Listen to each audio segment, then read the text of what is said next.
Good morning, ladies, and happy Wednesday. Rise on up. It is the start of another brand new day. Let's go.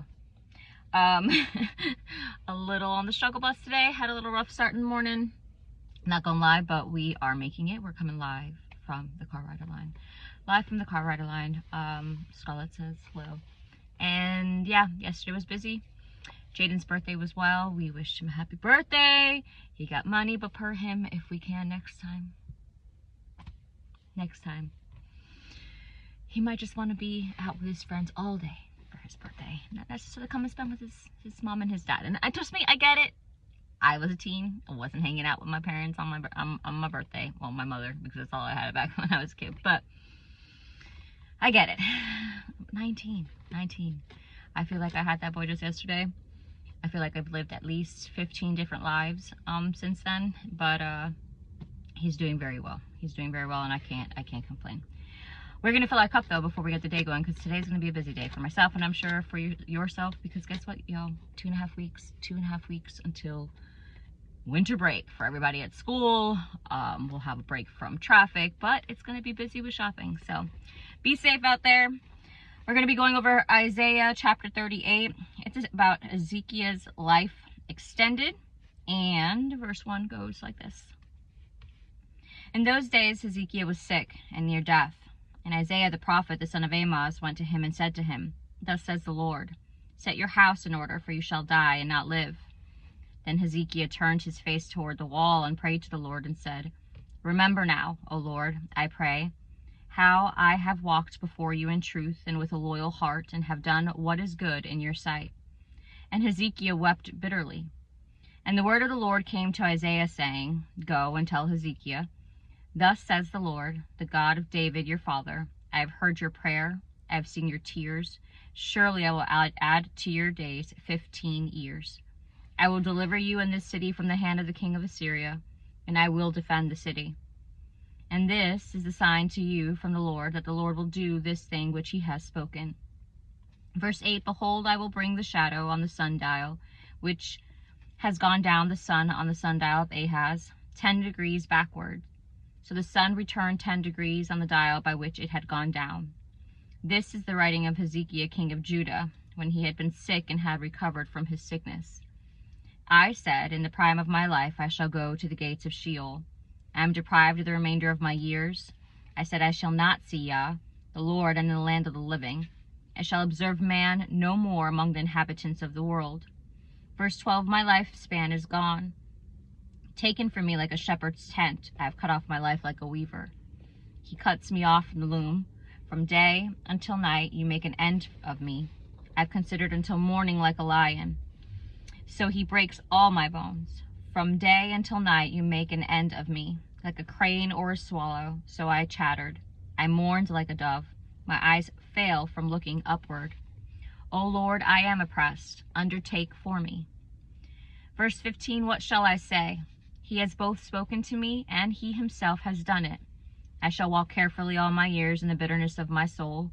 O Lord, by these things men live, and in all these things is the life of my spirit. So you will restore me and make me live. Indeed, it was for my own peace that I had great bitterness. But you have lovingly delivered my soul from the pit of corruption. For you have cast out all my sins behind your back. For Sheol cannot thank you. Death cannot praise you. Those who go down to the pit cannot hope for your truth. The living man, he shall praise you, as I do this day. The Father shall make known your truth to the children. Verse 20, The Lord was ready to save me. Therefore we will sing my songs with stringed instruments all the days of our life in the house of the Lord.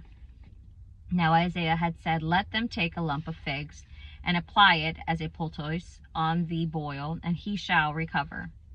Last verse 22, And Hezekiah had said, What is a sign that I shall go up to the house of the Lord? So some context behind chapter 38. King Hezekiah went to the Lord in prayer after Hezekiah delivered the news of his impending death. As a wise king, Hezekiah took a personal and national crisis to the Lord. The Lord, who alone has power over life and death, added 15 years to Hezekiah's life.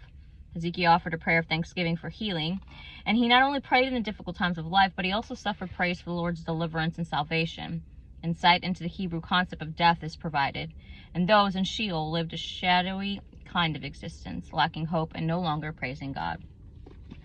I want to take something from the text, especially with this, about the sundial and it going back 10 degrees around verse 8. So the fact is, and I get it, I think we as people, we try to put a lot of things to answers, and we try to make everything so specific or scientific and all that, just because we need to know the why, right? We need to know the who, what, where, why, all the W's that we get taught. And sometimes we just want to walk by sight and not necessarily by faith. But I'm a firm believer, and even with the reading out of now Isaiah, God can position, create weather and climate however he sees fits. He can change the moon dial, he can change the sundial and how it goes. He can get us off of the axis that he created in the solar system for the Earth and the way we orbit. Why we have, we're the only, planet that has, what's it called? Oh my gosh. It's keeping us here. Gravity. Hello. Sorry, my coffee has not kicked in yet. We're the only ones with gravity, and we don't even know why. But we are. This Earth spins, I remember reading like 300,000 miles or something per minute around an axis, but yet we don't feel it. We don't fly off of it. We're not falling. Nothing is coming out. And why? How? God created everything, including down to the moving of the sundial 10 degrees backwards, so he can give life to his people, additional life. So if you don't think that the Lord can't control or do or make whatever needs to be made happen, even if it's as wild and crazy as it can sound, he definitely can. I assure you, he is the God of wonders, greats, the Alpha and the Omega. What he wants done, he'll get done. So sometimes I feel like, even with the weather channel and the weather people, I love it. You guys can tell me what you think is going to be every day. But lately, they've been like 70% wrong. So at this point, God's going to tell us what the day of the weather's going to be today. And just look out the window. I mean, let's be honest, back then, they didn't have news.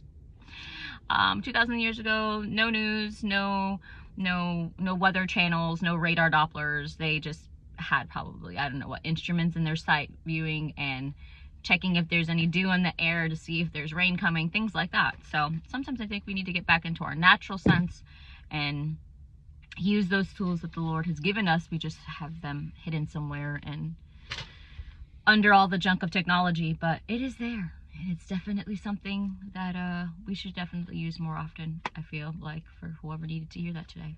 But Scott Schools start getting open here shortly.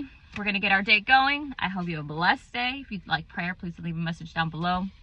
And fill your cup if you haven't done so already. And yeah, take a walk, touch grass. Be one with the Lord. I hope you have a blessed day and stay encouraged.